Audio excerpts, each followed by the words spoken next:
The park buzzed with life, children laughing, joggers weaving through, and vendors hawking iced coffee. Amid the vibrancy, a piercing shout sliced the air. "You don't deserve to use this."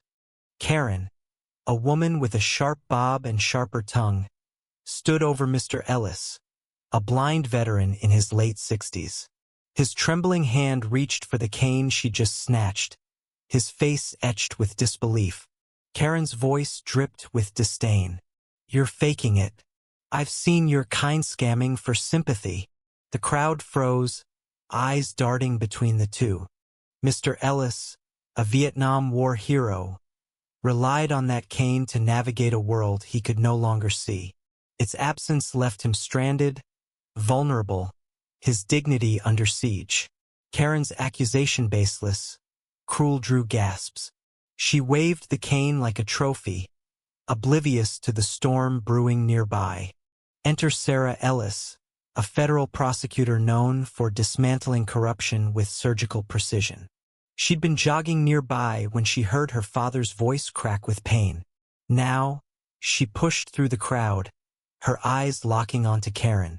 "That's my father," Sarah said, her voice low but seismic, each word a blade.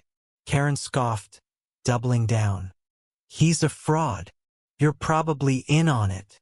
The crowd murmured, phones raised, capturing the escalating clash.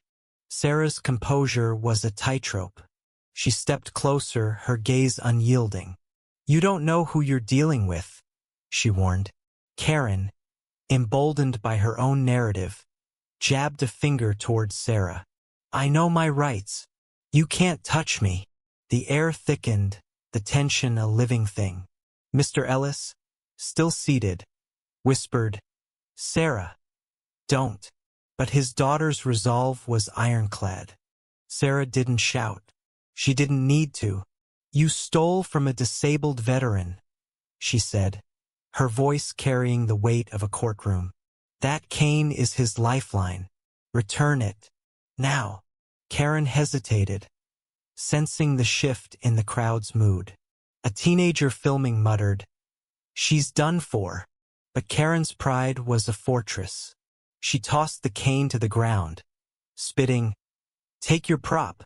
The crowd erupted, some cheering Sarah, others jeering Karen. But Sarah wasn't finished. She knelt, retrieved the cane, and placed it gently in her father's hands. Then, standing, she faced Karen. "You'll hear from me again," she said, her tone promising consequences. Karen paled, finally sensing the depth of her mistake. Sarah wasn't just a daughter. She was a force of justice, her career built on holding the arrogant accountable.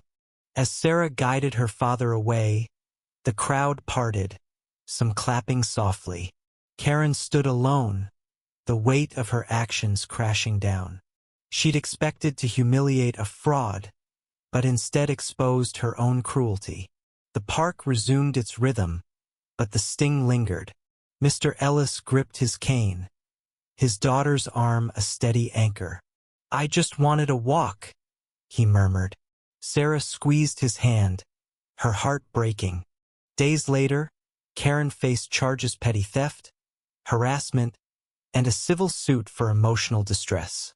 Sarah ensured every legal avenue was pursued, not for vengeance but for accountability. Yet the victory was hollow. Mr. Ellis withdrew from his daily walks, the park now a reminder of humiliation. Sarah, too, carried the weight. Her fight for justice couldn't erase her father's pain.